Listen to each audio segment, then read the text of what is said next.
We have a great lineup planned for you this week. Let's look at what the developer ecosystem has been up to. This is my section. I have 6 minutes. It's actually quite exciting. There has been a lot of things going on these last couple weeks or this last month behind the scenes.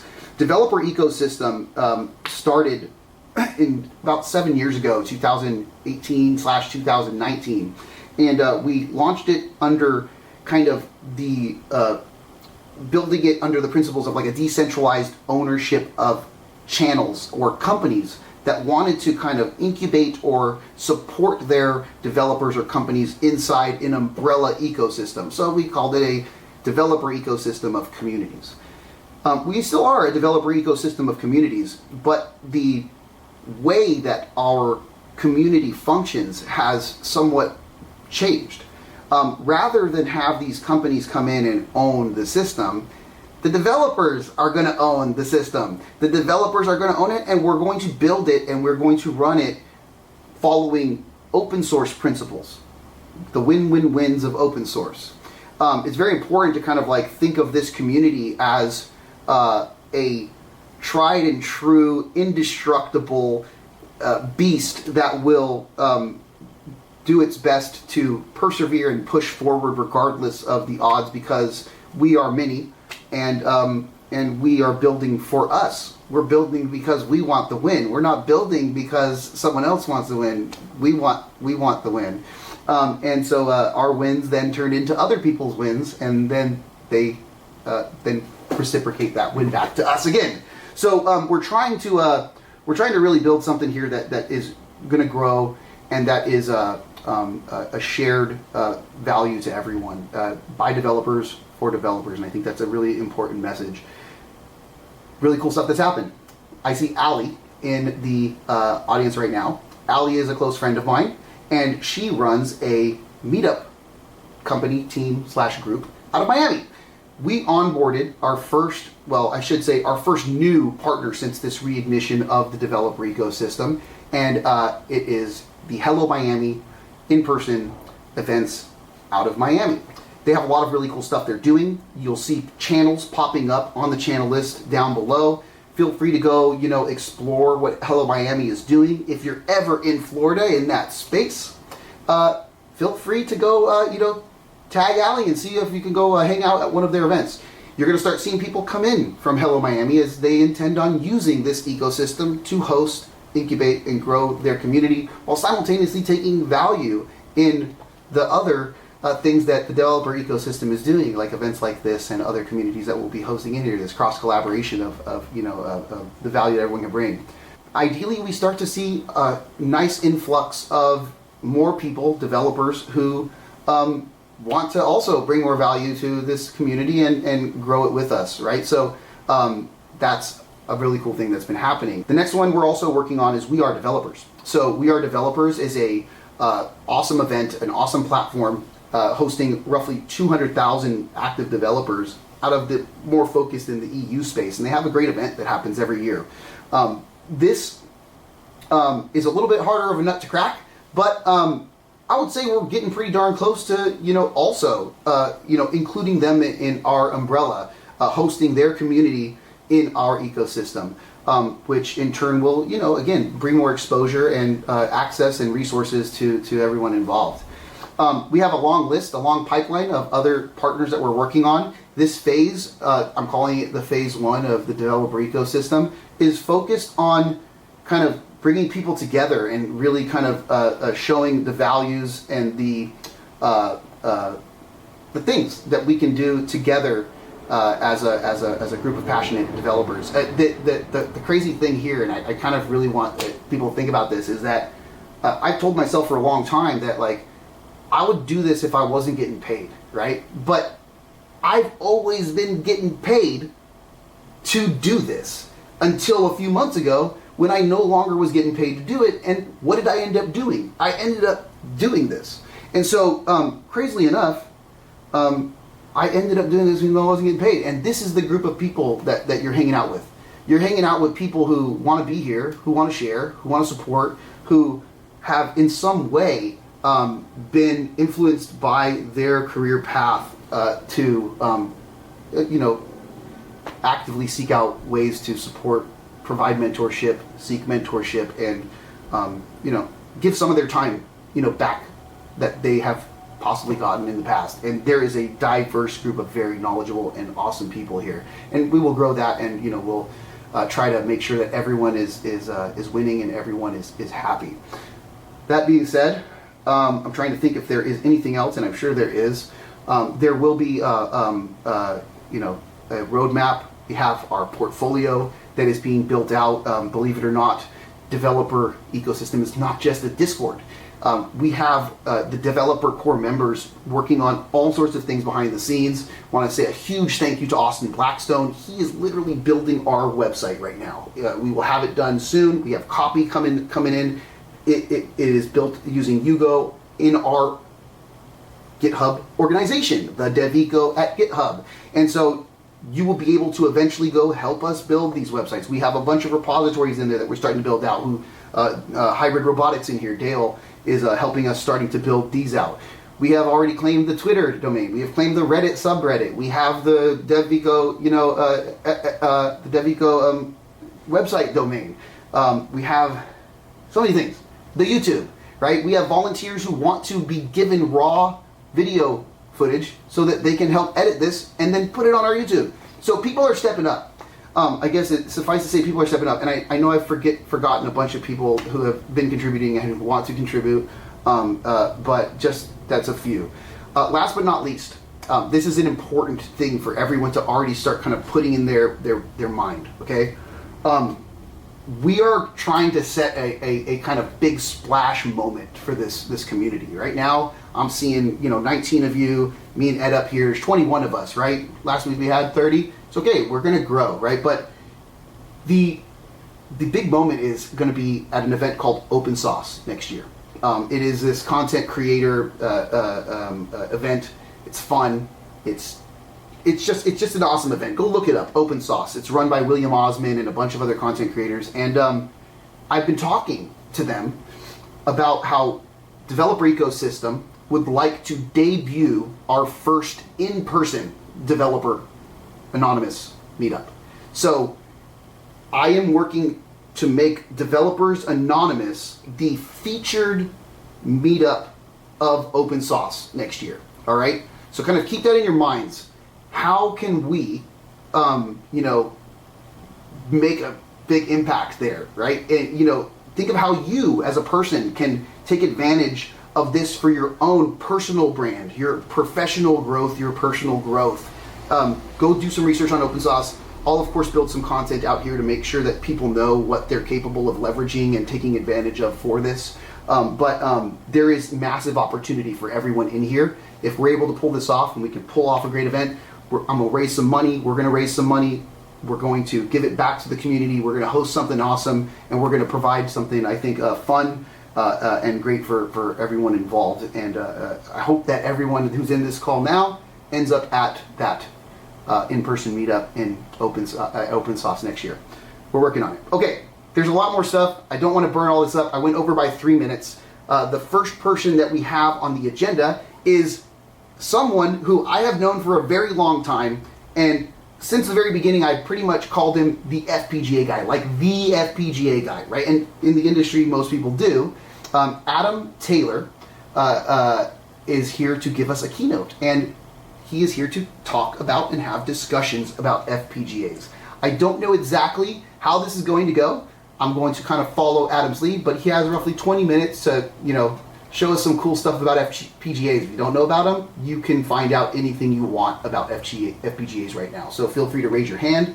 Feel free to participate in this, provided that it's part of Adam's keynote time. Otherwise, we have plenty of time at the end for Q&A. Adam, I'm going to bring you in here. Where are you? I'm here. Can you hear me, Dan? Hello, sir. Good. Yeah, we can hear you. How are you doing? See, at least I wasn't talking for like 5 minutes like you. I mean, it looked amazing what you said. I don't know what you said, but it looked really good. Yeah, I was there checking my headphones, checking everything. I was like, this is. It went better the first time. It went better the first time. Yeah, it always goes better. It always goes better.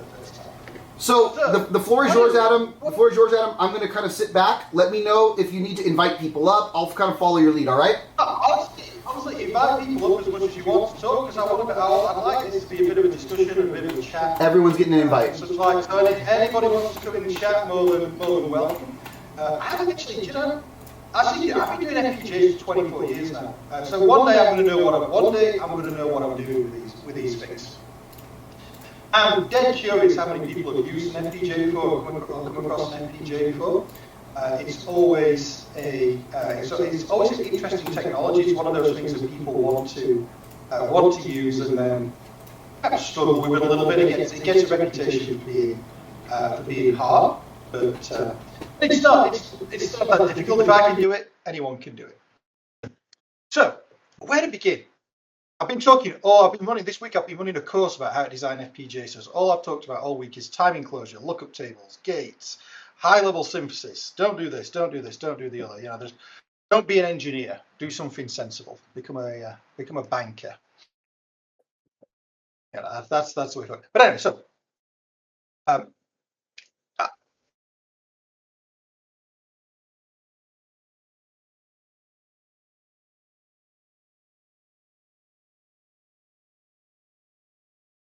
no, go for it. So let's talk about FPGA. So I've been an FPGA engineer, as I said, for 24 years. In that 24 years, I have designed FPGAs that are everywhere, from being in the solar system or out of the solar system to being under the oceans, in submarines, and pretty much everywhere in between. And to be honest, about 10 years ago, so if I make it, I'm gonna be honest, about 10 years, because it was actually 2014, December 2014 when I started this. In December 2014, I actually started my own company as an FPGA consultant, and I figured it might work for a year or two. 10 years later, I'm now, you can see, as in our office, I employ 4 people and a couple of contractors, and we're working on some really cool projects that will take us around the world. So one of the projects I'm working on at the moment is for return to the moon on the NASA Artemis program. That's a 6-month project that started 4 years. That's now 4 years into a 6-month project. Only nothing can overrun like a government project, shall we say? But we're doing some work with. We do a lot of work with the European Space Agency, and we began to move into creating some of our own products, like this little Spartan 7 tile that I'm twiddling around in my hand. I think actually one of the things, I'm not going to talk too much about FPGAs. I want to talk a little bit about my journey, if that's okay with everybody, because Rob, you've been an integral part. You've been an integral part of this, and a lot of people have. And it's really weird. I sit here today and I'm talking to you, and I talk to a lot of people, and I was at an AMD event last week, and people were wanting selfies and things with me, which is really weird, because I'm just some rambling engineer, really. But this is the really weird thing. Everybody knows my name. Everybody's read my blogs. Everybody's seen my work. But how it ended up here is it's quite interesting, because I never sat down one day and thought, hey, you know what I'm going to do? I'm going to write a blog that's going to turn into being the most popular blog on FPGAs. It's going to get millions of people reading it. Never thought about doing that at all. So it's a bit of an interesting journey. So I thought I'll talk about that. And I should say, for everybody, I'm based in the UK. I don't know how many of you are based in the UK or not, but I'm based in the UK. And in the UK, engineering salaries are pretty poor compared to what they are in the US. So generally, the only way you make any money in the UK is by moving up the management ranks, which is what I did. For many years, I did the FPGA engineer, then I became the FPGA team lead, then the head of engineering, then an engineering executive. But the really weird thing is, I always loved FPGA, so I never, even though I moved up the ranks, my evenings and weekends I spent playing and writing very briefly about FPGAs. And in around 2010, I was sat outside a clean room, waiting for somebody to build a satellite that I was responsible for. We were having some problems with it, so I was living away quite a lot at the time. So outside a clean room, I thought, you know what, I'm going to write an article I'm bored. I'm going to stop surfing the internet. I'm going to do something productive with my time. I'm going to write an article on how to design FPGAs for space. Something quite key that we do still now. And I was like, I'm going to write an article how to design FPGAs for space. So I wrote this article. It's like it's like 3 or 4 pages, in Word. It was an article. It wasn't a paper, an academic paper. It was an article. It was like, you get this, you do this, you do this, you do the other. Here's how to make your state machine radiation tolerant. So on the chat, on an off chance, I shot it across to Xilinx at the time and said, "Oh, I know you've got an internal magazine. Here's an article for it. You might want to like it. You might use it. You might not use it. Who cares? But I've sent it across." So they read it and they said, "Oh, this is cool. We're gonna publish that." So they published it, and it became quite a popular, became a very popular article actually. I still got it actually. That's a good point. It's still here. It was in there. I was using this the other day. I should have got this in my drawer. Actually, in the thing. So I wrote this article, and then that kind of got me interested in writing articles about FPGAs and how to use them, because management stuff's boring. You turn up to meetings, you listen to everybody brainstorming, you lose patience, you lose hope in mankind and all this because it's all the same, right? Senior ministers, government ministers, executives of large companies, everybody's making it up, hoping not to be the one that gets found out that they've made some mistake on as they go through, and that's much more terrifying than any conspiracy theory you'll ever read on Twitter. So I started this, and I was like, this is what I like. I like doing FPGA things. And then in 2013, Steve Liebson actually became a good friend of mine. He had such an impact on my life that I named my son after him. I wanted to name my son after zinc, which had a huge impact on my life, but my wife just said, "No, you're not. You're definitely not doing that." I snuck in another engineering term into his name, which not many people get. You have to be a very geeky engineer to pick it up on my son's name. But Steve Liebson sent me a microZ. He said, "Hey, I've read some of your articles that you're doing." It's like AMD's going to write. It was AMD Xilinx at the time. It's like, we're going to write a weekly blog. We're going to run a blog, and I'd like it if you'd write some content for it. And he sent me a board, sent me a little dev board, microZ dev board, beautiful. I thought, well, I should write some content for this. I'll just write a little blog at the time. You've just released Vivado. You've sent me this. I feel really flattered about the fact you've sent it me. So I sat there and I wrote a blog. Wrote the first blog. Actually, the night before I started my first ever job as the head of engineering somewhere, I wrote the blog on the Sunday. Sent it to Steve on the Monday. Said, "Here you go. Thank you very much for the board. Here's a blog. I'll write a couple of others. This tells you how to get the hardware side up and running. I'll write a couple of others about how to get the software side up and running and how to get it booting from software, and then that's it." So that was published, I think, the last Monday in September 2013.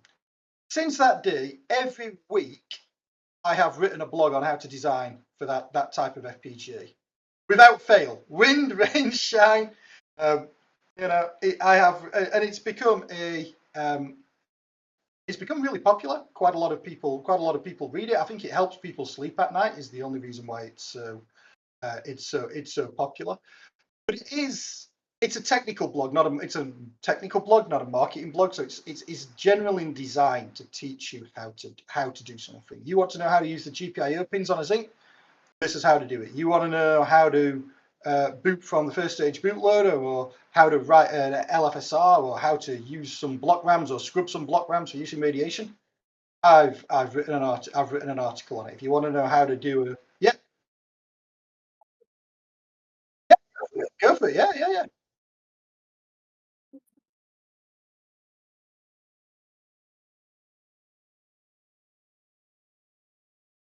Yes. So I wrote the 568 this morning. So I said I've written one every week. There were a couple of weeks over Christmases when I didn't do it, in between Christmas and New Year. So I was quite slack at that. But so this is a very interesting question, because if you were doing it in a software world, it would get out of date really quickly. It'd fall out of date really quickly, and it wouldn't get a long tail or people reading it and using it. actually, the FPGA world's archaic, it's glacial, shall we say? It's fairly slow. So the tools have changed ever so slightly, but the concepts are still the same. So while the version of the tool has changed ever so slightly, the concepts have remained the same. So it stays pretty much in date. The bigger issue, that's a really more challenging thing to think of, something that's sort of, and sometimes you can tell when I've bitten off a little bit more than I can chew, because I normally dedicate about a day a week to it, to write the design, to get it working, then to write it up. Normally takes me my Sunday, to be fair. But sometimes I do the engineering thing. This should be simple, where should does a lot of carrying in that. Where should does a lot of carrying in that sentence, and it takes a little bit of time. So sometimes you can tell if I've bitten off a little bit more than I can chew. It splits up into like two or three examples of how to do it. But from that, honestly, from that blog, and people then began to recognize my name and they began to use it. That all led to me getting into this. And I'm going to be really honest with you now. So I'm going to be really honest about how I ended up here, how I ended up sat here. So when I was doing this, like I said, started just before I got my first ever, before I became the head of engineering at a company. Weirdest job I've ever had. I had this job for 2 years. Every day I thought I was going to get fired. It was one of those weird jobs where you tell people the truth and they don't like it. It's like, look, you can change many things, but you can't change reality. You can pretend you can, but ultimately you can't change. Ultimately, you can't change reality. So that job was really good for me, because I was quite shy and quite nervous beforehand, and nervous of people shouting or screaming. But once you've stood in front of the CEO of a company and said, look, you've got two options on this project that you've got. You either cancel it and you've lost like 3 or 4 million, or you spend another 10 million to deliver to the customer. And that 10 million is probably our best guess. It'll probably cost you a little bit more on top of that to get there. And you have this argument time and time again of you do this or you do this. It's one or two of the other options. So it was a really good. Technically it wasn't a good job for me, but personally and development wise, it was actually an exceptional job for me, which really helps with running my own business. It got to the point from writing this blog that people kept emailing me and saying, can you do this for me, Adam? We've got this really interesting project. Can you do this? We've got this interesting project. Can you do this? So instead of writing code just on a Sunday when I was writing it to do this, I'd do these little contracts for people as well, and sort of spend my Saturday and my evenings working on these things. I should point out at this point in time, I've got a very tolerant wife, by the way. So I'm going through this, and it begins to get more. So in 2016, I get offered the choice to design a lot of FPGAs for self-driving car. In Europe, it wasn't Tesla or anything like that. It was a European one. And I'm like, yeah, I can do that. We can do that. Fine. I can multiplex that. Really bit off more than I could chew. So I had a job at that time. I was an executive for Europe's largest missile manufacturer. And I hated it. It was really it was just deathly boring. So I used to go to work in a very secret British government establishment. I bought a laptop that looked exactly like my company laptop. And I used to sit in meetings, listen to all these executives talking about crap, writing VHDL or Verilog for these cars. Because hey, who'd take their own laptop in and do the work for somebody else in front of somebody else? I would. So I did. So it got to this point where it was like, this is getting absolutely silly now. It's like, I'm doing all this work, I'm doing that. I've got to make a choice, one or the other. And at the time, I had my wife. We just had our son was born. So my wife wasn't working. My son had been born. I was at a conference in the US, the Embedded Systems Conference. Flew back on a plane from Boston, and couldn't sleep on the plane from Boston. Thought, no, you know what? I know what I'm going to do. So I get off the plane in Heathrow, drive to see my boss in Stevenage, and say, hey, guess what? He says, what? I said, I've quit. I'm done. I'm going to go form my own company. He's like, well, that's really good. You've got 6 months notice period. I'm like, no. Today, last day, I'm going. Thank you very much. Bye-bye. Turned around, walked out the door, and then went home to see my wife and child and said, "Hey, honey, guess what I've just done?" And then I explained that it'd probably be all right because I'm not that bad at writing FPGA code, and we'll probably be okay. But the worst comes to the worst, we've got a tent. This is pretty much generally how the conversation went. She never raised her voice, never shouted, never screamed, never did anything. She was just like, "Fine, I don't want it." I'm like, "Great, darling." And it has been. I know, but all this came, and I'm rambling a bit now. But all this came from writing. All this came from writing a blog. From and that's the power of the. And you talk, Rob, early on. You talk about like the community, and what we can do with it all. That's the power of the community and getting people out and sharing information. And now most of my work comes from people that read my blogs, that know my blogs, that hit a problem and they reach out and they come talk to it. They come talk to us about it.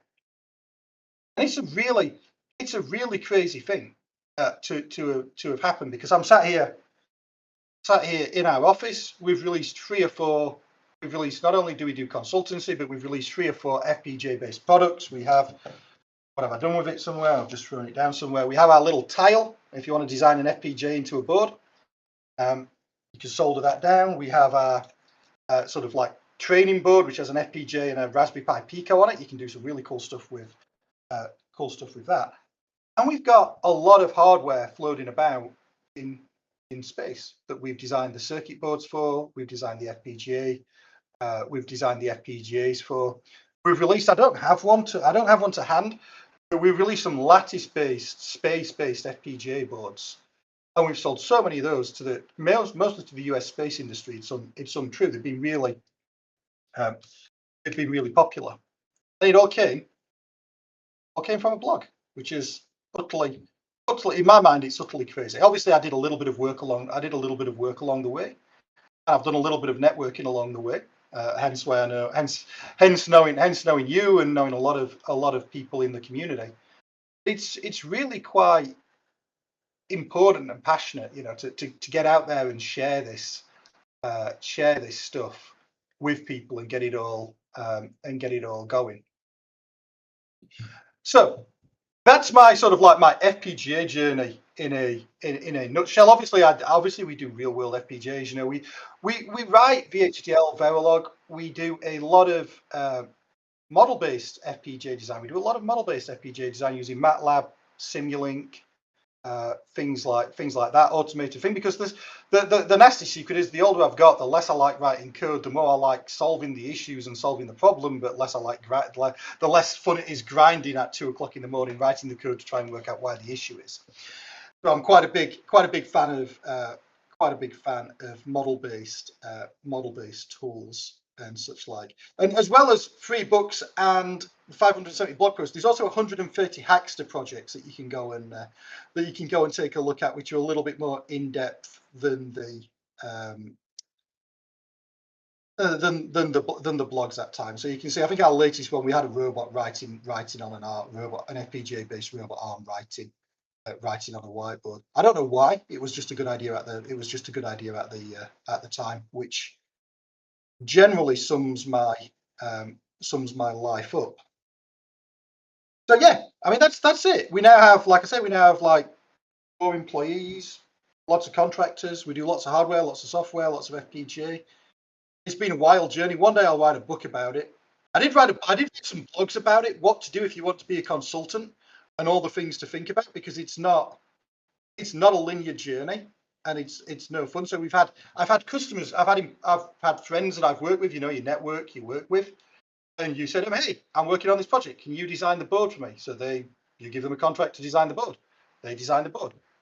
The company that you're designing the board for goes bust, and they owe you a lot of money that you're never going to see, and you owe your friend a lot of money. So what do?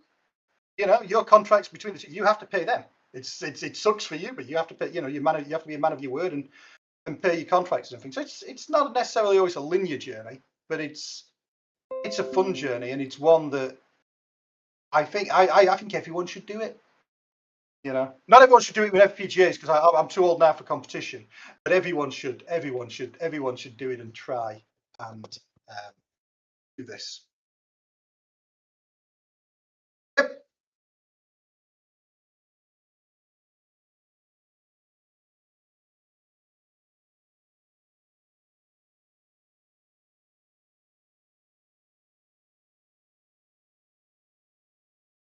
I don't mind. Bug me, honestly, bug me with anything. People email me people email me, message me, they message me through my website. People have got my phone number, they WhatsApp me and such. I genuinely don't mind. I will try and help anybody if I can. The only caveat to that is sometimes I'm a bit slow. So if you do reach out to me and I don't get back to you, don't think I'm ignoring you. I'm probably just like drowning in a million and one things. So feel free to email me again and say, "Oi, help." Um,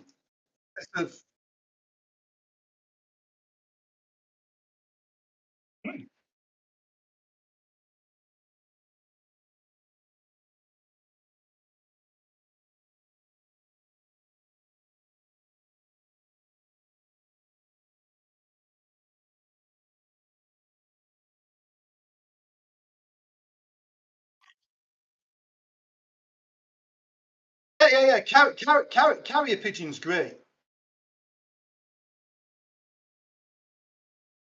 Speckled. I want my own. I want you to send your own favourite bird, Speckled Jim.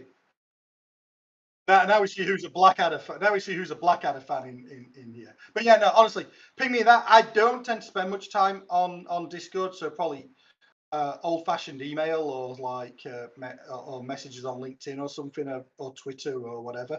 But I'll try and keep an eye on this. Does this pop through to email? I'm sure we can.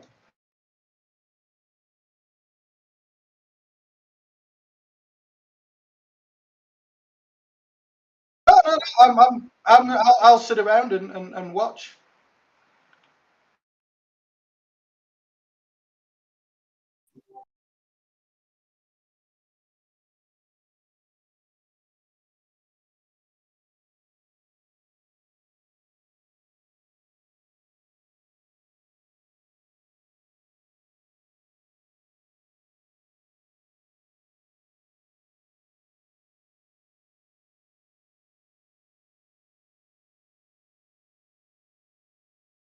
So this hopefully is what I'm going to show, which is just a skull with some animating eyes in it, which possibly comes across on the camera a bit. But I got some slides which will make life a little bit easier, and I can tell you a little bit about who I am and where I fit into this world, and how in some ways I'm probably a bit of an interloper. So hopefully it's some slides, including my wonderful face has appeared. And I'm trying out PowerPoint's new feature of, putting live camera feeds onto video, which I haven't done before. So, hi, my name's John. I exist online quite often as the concept of Dr. John EA, which is my sort of semi-retirement, so semi have some fun and no longer be an employee project, which I started on about 2 years ago.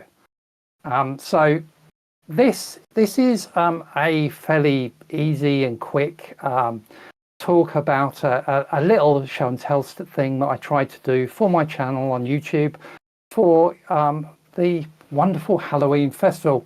And it was all really based on this Waveshare RP2040 LCD screen. So it's a screen the size of a watch battery. That and the fact that when I was going shopping in Lidl, and I don't know if Lidl, how far around the world Lidl has got. It's a cheap sort of retailer. Adam will of course know it because, we've got all the British people on presenting today, which is, strong, This is we've got good ideas in this country, just no money. Yes. So a skull from Lidl that was full of sweets, which I've now already eaten, but that's good because that's got room now to put the screens in it, and bring that together, and we have two little animated eyes. Now this is my version of lots of other animated eye projects that have been done.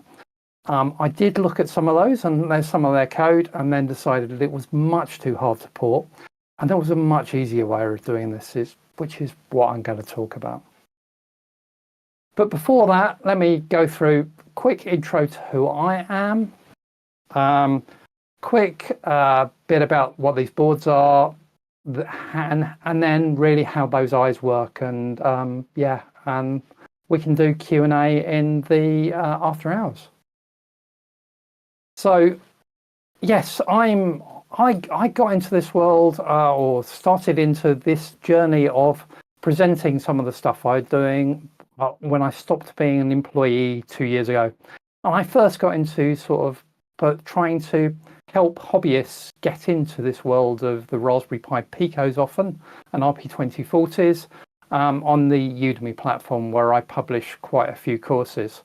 Some of those started to get quite complex and stuff. And then I sort of needed to help people into this of, why are you going through all of this pain learning C, C++, FreeRTOS kernel, IoT technologies, etc. So I created my YouTube channel and tried to entertain people with some of my builds. And I've got a bit of web stuff still there that I forget to update because I'm human. My background before that is corporate, and like Adam, to make money in the UK, you go up the greasy ladder. Yes, I've been an IT leader at lots of companies and worked generally in the field of architecture, because architecture often gets paid more than developers do. I gave up that world and decided to get back to doing stuff that actually gets me out of bed in the morning, which is the important thing, because this stuff's fun. And so I build a variety of projects from Continuum, from flashing LEDs. No idea if you can still see my screen, but it's disappeared from mine. Okay, good. Okay, it's just Discord being funny. So everything from.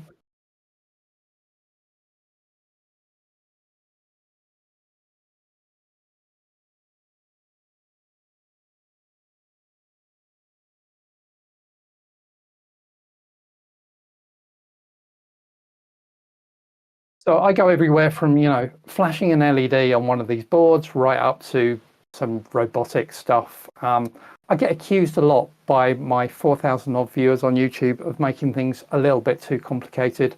And, even my lightsaber that I had much too fun from is actually a wall light and actually IoT controlled, because I couldn't even make a lightsaber simple.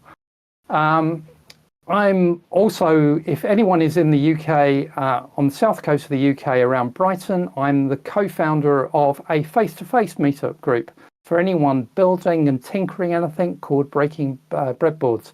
Come see us on meetup.com. So what is this board, this WaveShare board? It's an RP2040. It's basically a Pico with a watch screen on top of it. This particular model has no touch interface on it, though they do have a touch version of it, but it has got an IMU in there. Not that I'm using the IMU. It's watch size.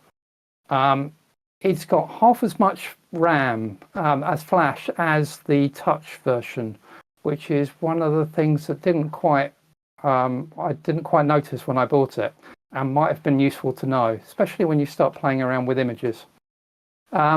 They expose an awful lot of the GPIOs on this, the ones they've used and the ones they haven't, in a hideous 1.24 millimeter pitch header. And they've also broken out SWD on this, single wire debug, which is really important for me. And one of the things I don't like about the touch version, because it hasn't got that.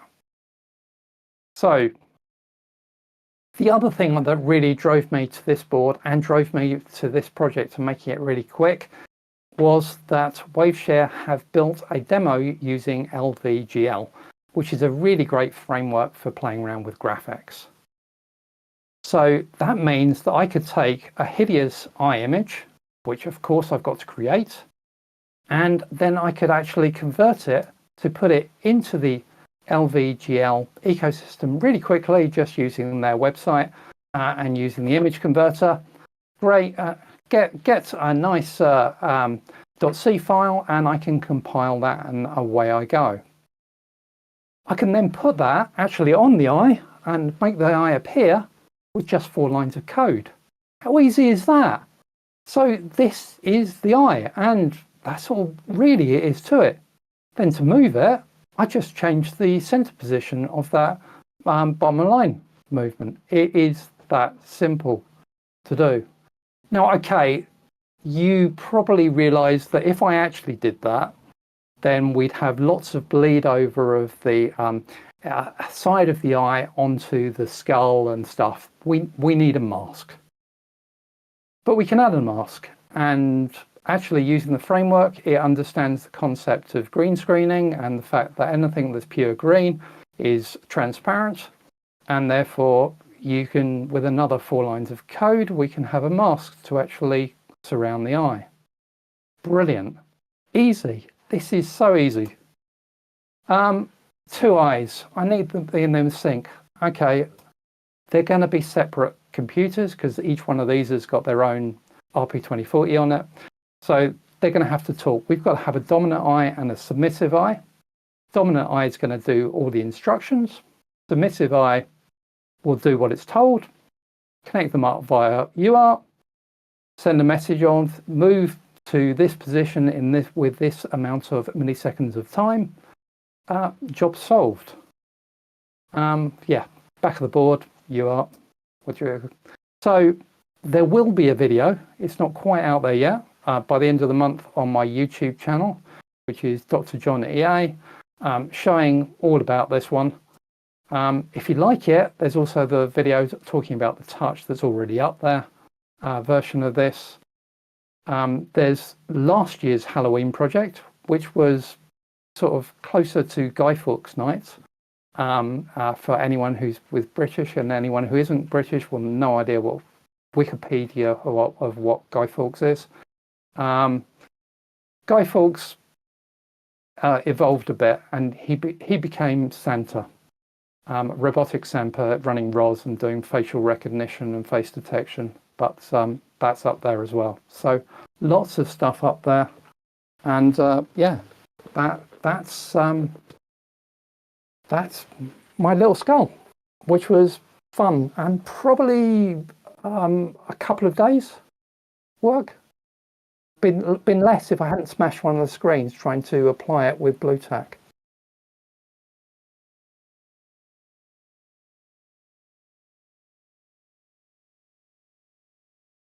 No, that is good, and I've gone 2 minutes over my slot. Sorry about that.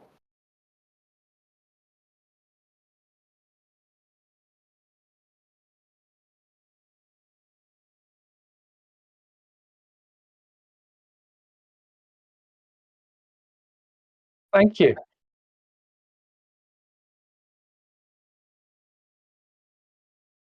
How do I get out? I don't know. I don't know. I will have to think of suitable bribery to do that.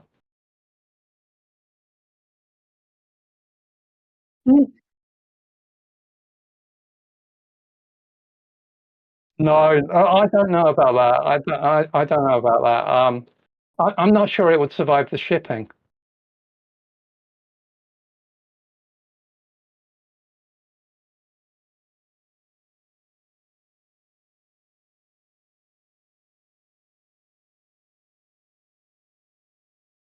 Thank you, Robert. Appreciate it.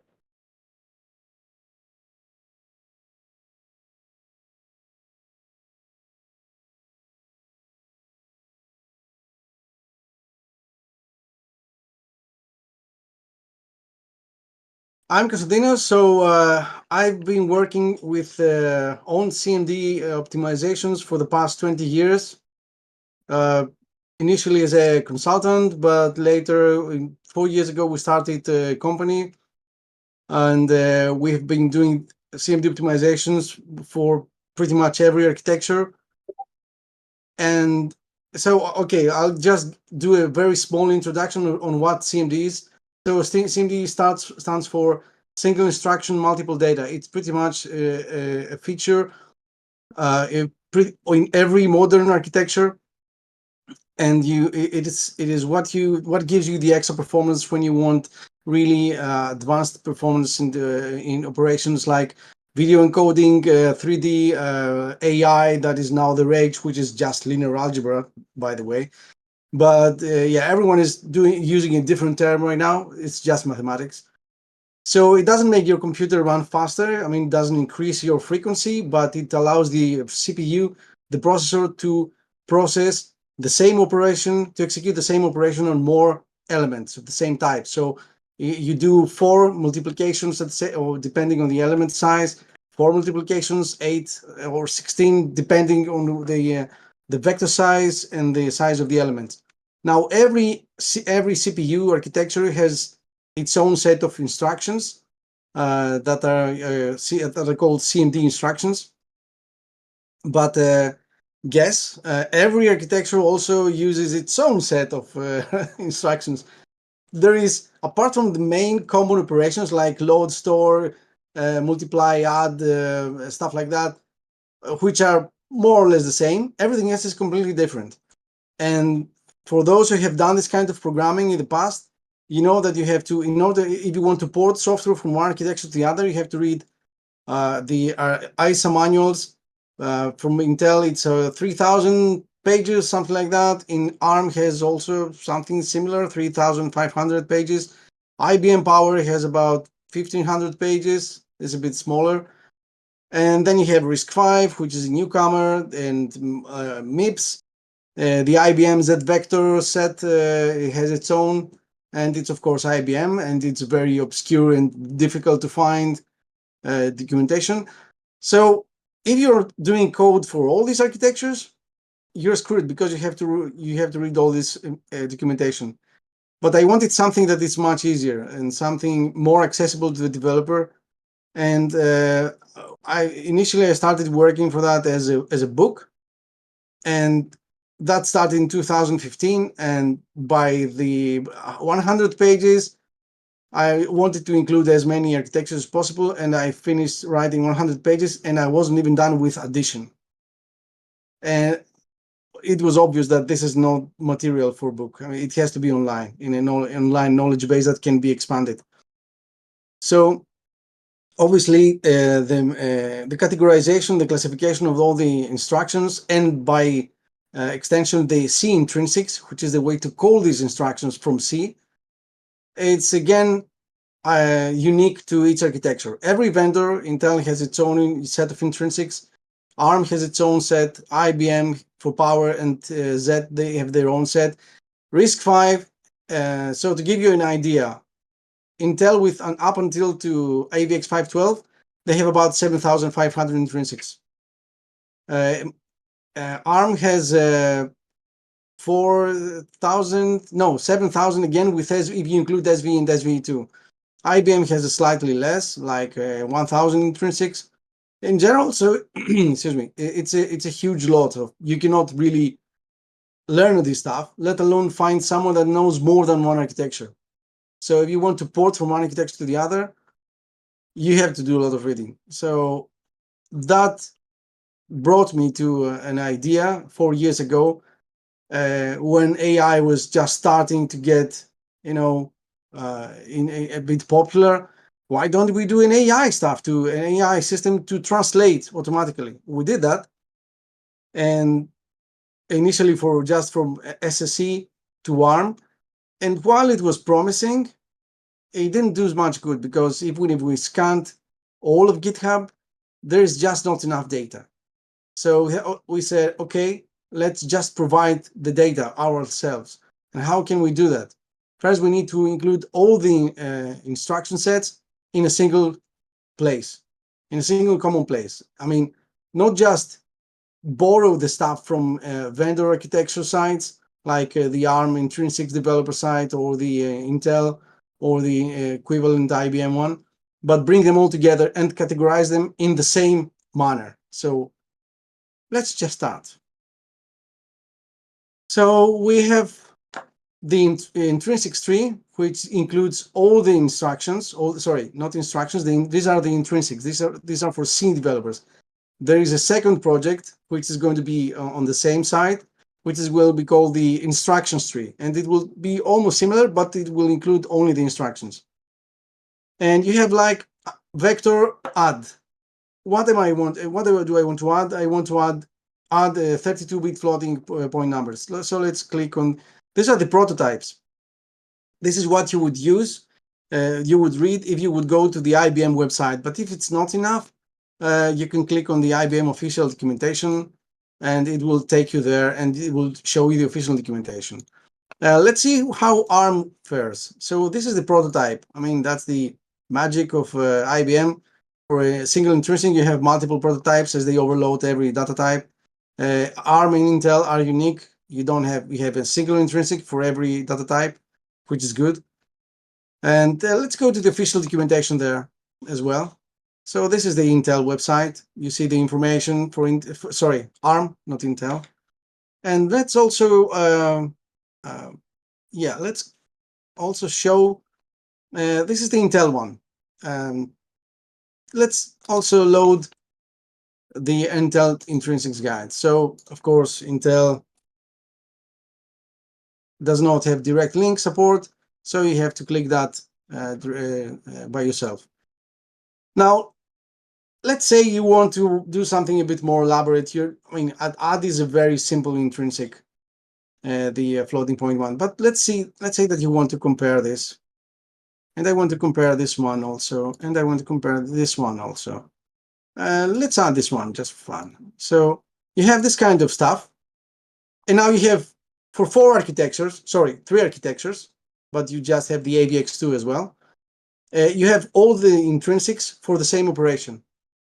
For me, when I did that before, that meant having 3 manuals of 3,000 pages each, side by side, and trying to figure out, or PDFs. I mean, I'm not printing 3,000 pages, of course, but I had to have 3 PDFs of similar size and searching to find the exact intrinsic. And that's when I knew what intrinsic was there. But what if I didn't know that? Or what if I knew the operation, but I didn't know if there was an actual intrinsic? So, for example, a very obscure one. So you have vector fused multiply and subtract. And vector fused multiply and subtract indexed. Now that's funny because this is the place where ARM dominates, because it has all this huge number of intrinsics that are extremely specialized, and you may try to okay, why do they have this kind of operations? What does this serve? What kind of purpose do they serve? And for example, this is one of my favorites. Where is that? Multiply, right? So this is one of the, yes.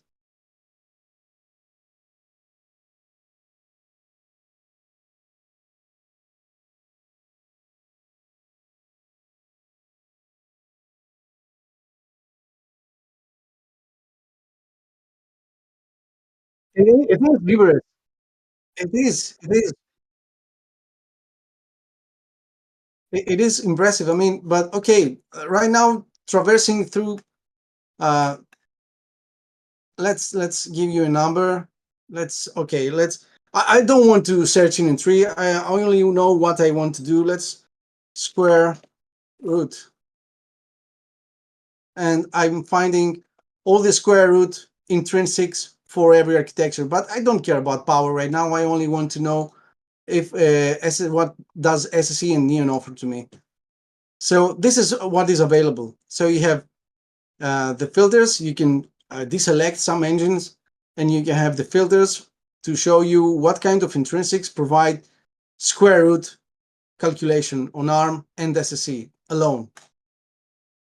And by the way, you can see the statistics. You have 10,000 intrinsics right now, and we still haven't finished classifying them all. And apart from that, from those intrinsics, you have SVE for ARM, SVE2. You have the Z vector for IBM mainframes. RISC-V. RISC-V alone has 20,000 intrinsics. That's crazy. and MIPS MSA, which is almost nowhere to be found. I mean, MIPS, you can find a MIPS, but you cannot easily find a MIPS chip with MSA, with a CMD architecture. The only platform that I actually got was from China, one of the earlier long zone boards that used the earlier implementation before they switched to their own long zone architecture. And of course, you have the long zone architecture, which includes their own LSX and LASX, completely different set of CMD. And I want to put them all together in a single place. And because I want them to be available for every developer, I want them to be, I don't want developers to spend ridiculous amounts of times on finding this. What is this instruction? What is the equivalent? Oh yeah, of course, equivalence. Let's see about the equivalence. So sometimes you want to find if there is an equivalent. Does this f square root underscore f32, does this have an equivalent in SSE? Yes, it does. It has the PS and the PD. So 32-bit and 64-bit floats. So yeah, I don't have the example in all of them. So the idea is to have to add the example code. Let's go. Sorry. Let's check this. So you have example C code for every intrinsic in every architecture. That's the goal, to have the C code. You can just copy that and do it compile it and test it. And in the end, I want to be able to produce diagrams to visualize the operation in a single manner. And you can also have tagging, you also have the example for VADQ. But as I said, the initial goal was to provide an AI system with that was able to translate code from one instruction set to the other. And maybe you have noticed this one. So we built this one, and we have a demo here. And the idea is that you just click translate, and it will produce a code. And ideally, it should be the correct code. Now, this is a mock-up. This doesn't work. This is just a demo. This is the idea of what the end result should look like. But we are making some good progress. We have been running and testing. Actually, these days we have been finishing about 27, testing 27 LLMs, both generic and extremely code-centric. And the results for some of the models have been promising, but there are some models that were completely hopeless. I mean, were completely disastrous. I mean, one of them, what was the Code Llama? The Code Llama 70 billion one. It denied replying because it said, "Okay, I don't want to reply to you because you are breaching ethical and moral limits of my model, and your code would lead to, I don't know, security violations and whatever." But other models were quite good and not so good. I mean, unmodified. But when we try to hint to them some in the prompt in the system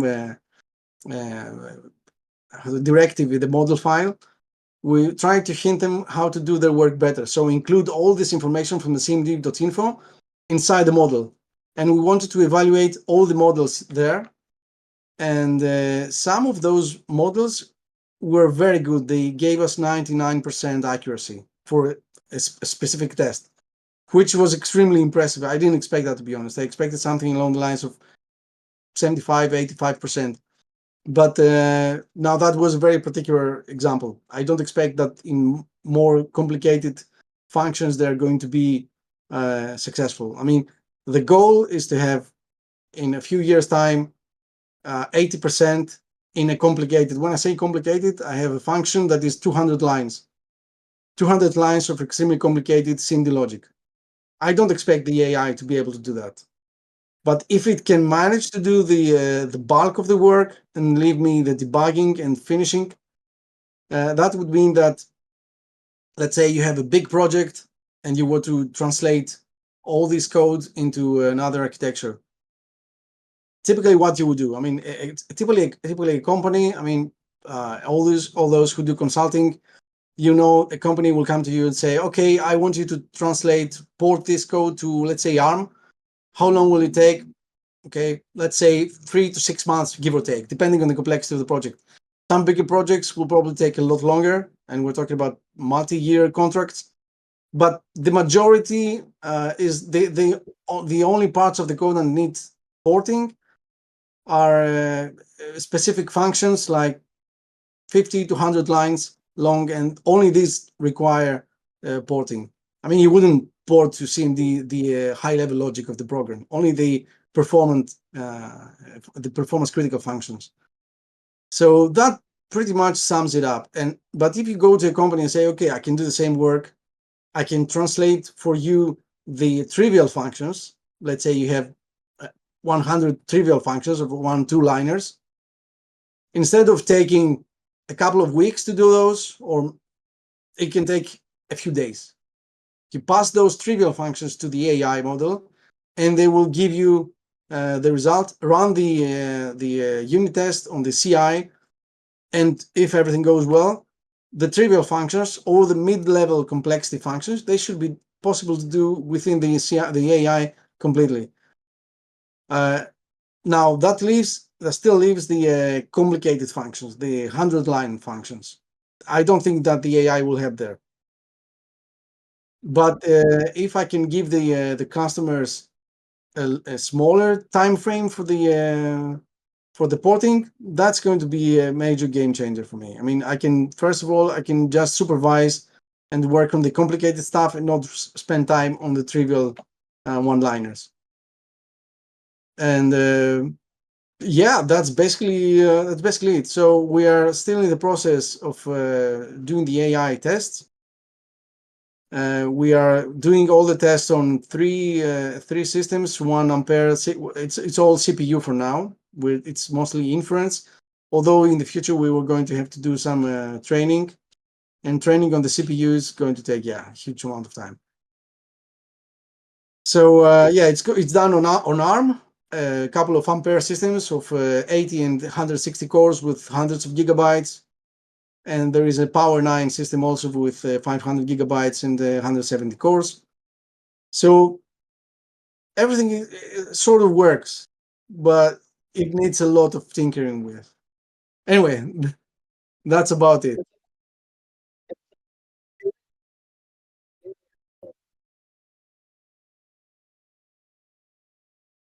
You're welcome.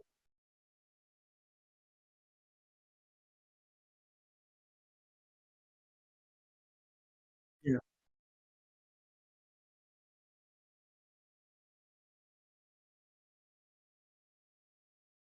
Yeah.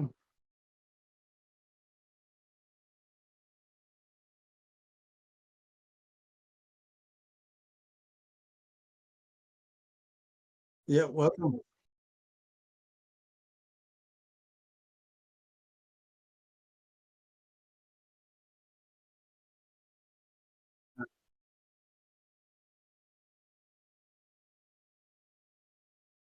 I just want to make just one last comment because it relates to Adam and FPGAs. I mean, I've always been a fan of hardware, and lately I started doing some reading on how hardware works and how the actual instructions are implemented in hardware, and reading the pseudocode.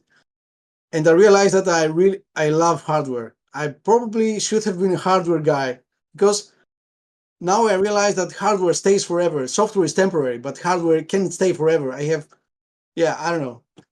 It's Never too late. It's never too late. yeah.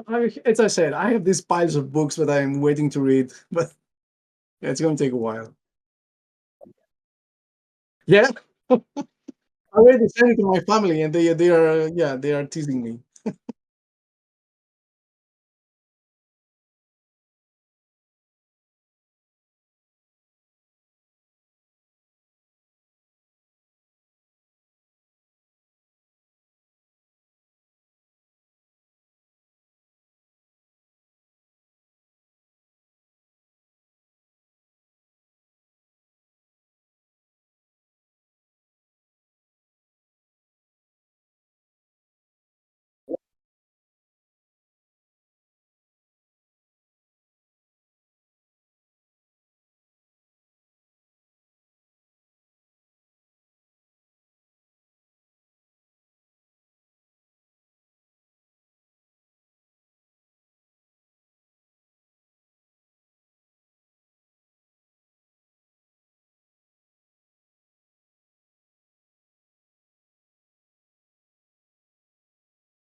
for organizing.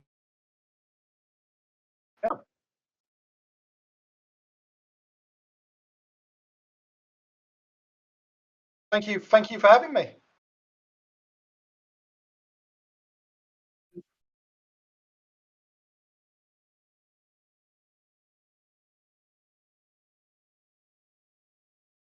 That's good. After 10 hours, I'm going to take these headphones off. I'll see you later. Bye.